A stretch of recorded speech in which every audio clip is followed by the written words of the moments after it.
మనీష బట్టలు సర్దుతూ ఉంటే లక్ష్మి రావడంతో, ఏంటి లక్ష్మి, మిత్ర నన్ను పిలిచాడు చూసావా, మేమిద్దరం ఒక్కటైపోతున్నాము, మిత్ర గారు నాపై చాలా ప్రేమ చూపిస్తున్నారు, ఇక నువ్వు ఈ ఇంట్లో నుంచి వెళ్ళిపోవటమే అని ఏదేదో మాట్లాడావు కదా, ఇప్పుడు చూడు మిత్ర నన్ను కూడా ఊరికి రమ్మని పిలిచాడు అంటే ఇది నీకు అర్థం కావటం లేదా, నేను మిత్ర దగ్గరవుతాము, నువ్వే ఇంట్లో నుంచి వెళ్ళిపోవాలి అని మనీష అంటుంది.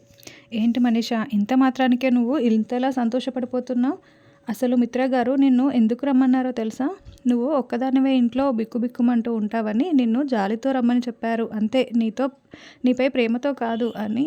అయినా నేను నీకు ఎలా కనిపిస్తున్నాను, కాసేపు ఉండి ఉంటే నేనే నిన్ను రమ్మని చెప్పి ఉండేదాన్ని, ఎందుకంటే నిన్ను ఒక్కదాన్నే ఇంట్లో వదిలేసేంత నీచమైన సంస్కారం ఉన్నదాన్ని కాదు నేను అని లక్ష్మి అంటుంది. ఏంటి లక్ష్మి, నీ కన్నింగుతనంతో కవరింగ్లు చేసుకుంటున్నావా అని మనీష అంటే, ఎన్ని రోజుల నుండి నన్ను చూస్తున్నావు, నాలో కరేజ్ తప్ప కన్నింగ్లు కనిపించలే, కవరింగ్లు చేసేదానిలాగా కాదని నీకు అర్థం కాలేదా, ఇంకేమీ మాట్లాడకు, టైం వేస్ట్ చేయకుండా లగేజ్ సర్దుకో, నీకు ఇంకొక విషయం చెప్పాలి, మనం వెళ్తున్నది మా ఊరికి, నువ్వు అత్తయ్య వాళ్ళ ఊర్లో చేసినట్లుగా ఏవైనా ఎక్స్ట్రాలు చేసావనుకో, అత్తయ్య ఊర్లో నీకు జరిగిన జాతర గుర్తుంది కదా, అలాగే ఇప్పుడు కూడా ఏదో ఒకటి చేస్తాను, కాబట్టి ఒళ్ళు దగ్గర పెట్టుకొని నడుచుకో అని లక్ష్మి వార్నింగ్ ఇచ్చి వెళ్తుంది. తర్వాత లక్ష్మి, మిత్ర పిల్లలు ఇంటికి రాగానే, రండి రండి, మీరు మాత్రమే వచ్చారేంటి, నాన్నగారు రాలేదా బాబు అని ప్లీడర్ తాతయ్య అడుగుతూ ఉంటాడు. మాతో పట్టే బయలుదేరారు, కాకపోతే ఈ లోపలే ఆఫీస్ నుంచి ఫోన్ వస్తే డ్రాప్ అయిపోయారు, ఆ పనులు చూసుకోవాలి కదా అని మిత్ర అంటాడు. ఇంతకీ జాను, వివేక్ ఎక్కడా అని ప్లీడర్ తాతయ్య అడగడంతో, అదిగో వస్తున్నారు అని లక్ష్మి చూపిస్తూ ఉంటుంది. మీరేంటి వెనకాల వస్తున్నారే అని ప్లీడర్ తాతయ్య అనడంతో, అవును, మేము జీవితం అంతా వీళ్ళ వెనకాలే రావాలి అని జాను అంటుంది.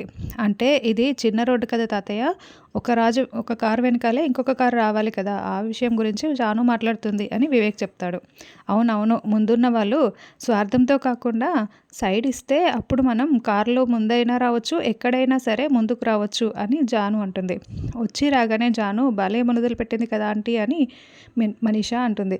తన వాటా పొలం వచ్చే వరకు ఇలా ఏదో ఒకటి మాట్లాడుతూనే ఉండాలి, అప్పుడే నాకు సంతోషం అని దేవయాని అంటుంది. లక్ష్మమ్మ, నీకు అవార్డు రావటం గురించి మేము టీవీలో మొత్తం చూసాము, చాలా బాగుందమ్మా, నిన్ను చాలా బాగా మెచ్చుకుంటున్నారు ఊరి జనాలు కూడా, మాకు కూడా గర్వించదగ్గ విషయం అని ఊరి వాళ్ళు చెప్తూ ఉంటే, లక్ష్మీ భజన అప్పుడే మొదలైపోయింది ఆంటీ, మనం ఇంకాస్త లేటుగా వచ్చి ఉంటే బాగుండేది అని మనీష అంటుంది. అవునని దేవయాని కూడా అంటుంది. మీరు కూడా నా గురించి చాలా బాగా చెప్పారు కదా అని లక్ష్మి అంటే, ఏంటి మీరెప్పుడు మా ఇంటి దగ్గరే పిడి తింటూ ఉంటారా, మీకు ఊర్లో ఇంకేమి పనులు లేవా, ఇంకా ఇక్కడే ఉన్నారేంటి, మమ్మల్ని లోపలికి వెళ్ళనిస్తారా, ఇంకా ఇక్కడే నిలబెట్టి మాట్లాడతారా అని జాను అరుస్తూ ఉంటుంది. జాను, నువ్వు వచ్చావు కదా అందుకే నిన్ను చూడటానికి వాళ్ళు వచ్చారులే, నువ్వు జోక్ చేస్తున్నావు కదా జాను అని వివేక్ అంటే, జానమ్మ ఎప్పుడు ఇలాగే జోకులు వేస్తూ ఉంటుంది, మీరిప్పుడు వెళ్ళండి, వీళ్ళంతా ఫ్రీ అయిన తర్వాత మనం మాట్లాడుకుందాం అని ప్లీడర్ తాతయ్య ఊరి వాళ్ళని పంపించేస్తాడు. ముసలాయన బాగా కవరింగ్ చేసుకుంటున్నాడు ఆంటీ, తన పరువు కాపాడుకోవాలి కదా అని మనీష అంటుంది. అవునని దేవయాని అంటుంది. దిష్టి తీసుకురా అని పనావిడకి ప్లీడర్ తాతయ్య చెప్తూ ఉంటే, ఇవన్నీ ఎందుకు తాతయ్య అని మిత్ర అంటాడు. వచ్చిన ప్రతిసారి ఏదైనా పద్ధతి ప్రకారం జరగాలి, పోయినసారి సరిగ్గా మీకు మర్యాదలు చేయలేకపోయాను, ఈ సంక్రాంతికి ఏ మర్యాద తక్కువ రాకుండా అన్నీ చేసి పంపిస్తాను అని ప్లీడర్ తాతయ్య అంటారు. అదిగో జానమ్మ వివేక్కి, లక్ష్మీ, మిత్రలకి అందరికీ కలిపి అందరికీ కలిపి దిష్టి తీయించేస్తాడు. తర్వాత వివేక్ మిత్రని లాక్కు వస్తూ ఉంటాడు. రే రే రే ఎక్కడికి రా, ఇలా లాక్కు వెళ్తున్నావు అని మిత్ర అంటాడు. అన్నయ్య, పెద్దనాన్న ఊరెళ్ళమని మంచి ఐడియా ఇచ్చాడు, కానీ మామని తీసుకొచ్చి చాలా తప్పు చేశామని అనిపిస్తుంది, ఇప్పుడు చూడు జాను రాగానే మీ కారేమో ముందు మా కారేమో వెనకాల అని ఎలా సీన్ క్రియేట్ చేస్తుందో, దానికేమో మా మామ ఏమో వత్తాసు పలకడం అని అంటే, కారు విషయంలో మాత్రం నీదేరా తప్పు, నేను ఎవరు కారులో ముందు రావద్దని చెప్పారు, మా వెనకాల ఎందుకు వచ్చావు అని మిత్ర అంటాడు. లేదన్నయ్య, మీ వెనకాలే ఎప్పుడు మేము రావాలి, అందుకే అలా చేశానులే, కానీ ఎప్పుడు లక్ష్మీ వదిన జానుని ఎలా అన్నయ్య, నీ దగ్గర ఏదైనా ప్లాన్ ఉందా అని వివేక్ అడుగుతూ ఉంటాడు. ప్రస్తుతానికైతే ఏమీ లేదు అని మిత్ర అంటాడు. ఒకవేళ వాళ్ళిద్దరూ ఎలా కలవాలో మనం లక్ష్మీ వదిన్నే అడిగితే సరిపోదా అని వివేక్ అంటే, రే ఇక్కడికి వస్తున్నామని చెప్పామే కానీ మీ ఇద్దరిని కలపటానికని నేను లక్ష్మితో చెప్పలేదురా, తనని అడగడం చాలా దరిద్రంగా ఉంటుంది అని మిత్ర అంటాడు. సరే అన్నయ్య, ఇప్పుడు వాళ్ళిద్దరూ కలవాలని ప్రయత్నించినా కూడా మామ్ అడ్డుపడులు వేస్తూ ఉంటుంది కదా, ఇప్పుడు ఏం చేయబోతున్నావు నువ్వు అని వివేక్ అడుగుతూ ఉంటాడు. ఓ పని చేద్దాం, వీళ్ళిద్దరూ ఇక్కడే చిన్నప్పటి నుంచి కలిసి పెరిగేలాగా చాలా మెమరీస్ ఉంటాయి కదా! ఆ సీన్స్ అన్నింటిని కూడా రీక్రియేట్ చేద్దాము అని మిత్ర అంటాడు. అవునన్నయ్య. అప్పుడు ఎమోషనల్ ఫీల్ అయిపోయి వాళ్ళిద్దరూ దగ్గరైపోతారు. జాను ఏమో లక్ష్మీ వదినపై ప్రేమ చూపిస్తూ ఉంటుంది.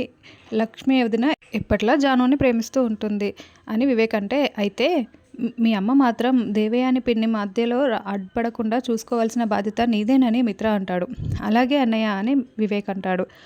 మనీషా ఇన్వాల్వ్మెంట్ కూడా లేకుండా చూసుకోవాలి అని ఇది అన్నయ్యకు తెలియని విషయం అని వివేక్ మనసులో అనుకుంటూ ఉంటాడు.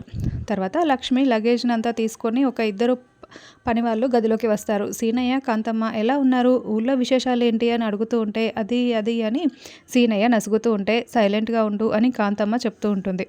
అప్పుడే ప్లీడర్ తాతయ్య అక్కడికి వచ్చి, అమ్మ లక్ష్మి మీరు వచ్చారు, నాకు చాలా సంతోషం అని చెప్తూ ఉంటే, తాతయ్య మీరు ఫోన్లో కూడా ఎందుకో టెన్షన్ పడుతూ మాట్లాడారు, ఇక్కడ కూడా చాలా టెన్షన్గా కనపడుతున్నారు, ఏమైంది తాతయ్య, ఏదైనా ప్రాబ్లమా అని లక్ష్మి అడుగుతుంటే, అబ్బే అలాంటిదేం లేదమ్మా, జాను రాదనుకున్నాను, వచ్చింది, చాలా సంతోషం, అందుకేనమ్మా, జాను కోపం ఏంటో నాకు అర్థం కావటం లేదు అని తాతయ్య ఊరి విషయం చెప్పకుండా జాను విషయంతో మాట్లాడుతూ ఉంటాడు. జానుకి నాపై కోపం అస్సలు లేదు. జాను తన భర్త వివేక్ గురించి ఆలోచిస్తుంది. మా ఆయనలాగా వివేక్ కూడా మంచి స్థానంలో ఉండాలని కోరుకుంటుంది.